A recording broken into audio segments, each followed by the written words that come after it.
ശ്രീരാമകൃഷ്ണനൊപ്പമുള്ള യാത്രകൾ എന്ന പുസ്തകത്തിൽ സ്വാമി പ്രഭാനന്ദ ഒരിക്കൽ ശ്രീരാമകൃഷ്ണ പരമഹംസന് കാശിയിൽ വെച്ചുണ്ടായ ഒരു അനുഭവം പറയുന്നുണ്ട്. ഒരിക്കൽ ശ്രീരാമകൃഷ്ണ പരമഹംസനും ശിഷ്യന്മാരും കാശിയിലുണ്ടായിരുന്ന ഒരു കാലം. ഒരു ദിവസം ഗംഗാനദിയിലൂടെ വള്ളത്തിൽ സഞ്ചരിക്കുന്ന ആ സമയത്ത് മണികർണികാഘട്ടിനോടടുക്കും തോറും ചിതകളിൽ നിന്നുള്ള പുക ഉയരുന്നത് കാണാമായിരുന്നു. അപ്പോഴാണ് അദ്ദേഹത്തിന് വിചിത്രമായ ഒരു ദർശനം ലഭിച്ചത്. അദ്ദേഹത്തിൻ്റെ തന്നെ വാക്കുകൾ പുസ്തകത്തിൽ കൊടുത്തിട്ടുമുണ്ട്.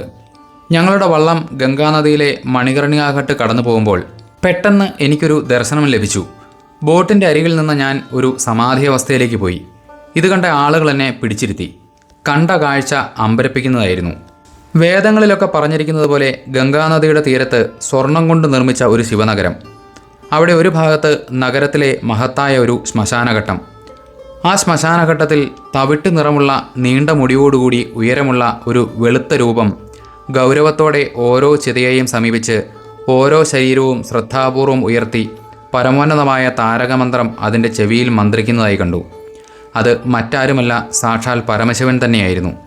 ചിതയുടെ എതിർവശത്തിരുന്നുകൊണ്ട് മാതാ പാർവതീദേവി ഓരോ ശരീരത്തെയും ബന്ധിച്ചിരിക്കുന്ന സ്ഥൂലവും സൂക്ഷ്മവും കാരണവുമായ സംസാരബന്ധമെന്ന മായാവലയങ്ങളെ നീക്കം ചെയ്ത് ഓരോ ആത്മാവിനെയും സ്വതന്ത്രമാക്കുന്നു. ധ്യാനത്തിൽ നിന്നുണർന്നതിന് ശേഷം അദ്ദേഹം തൻ്റെ ശിഷ്യന്മാരോട് പറഞ്ഞ വാക്കുകളാണിവ.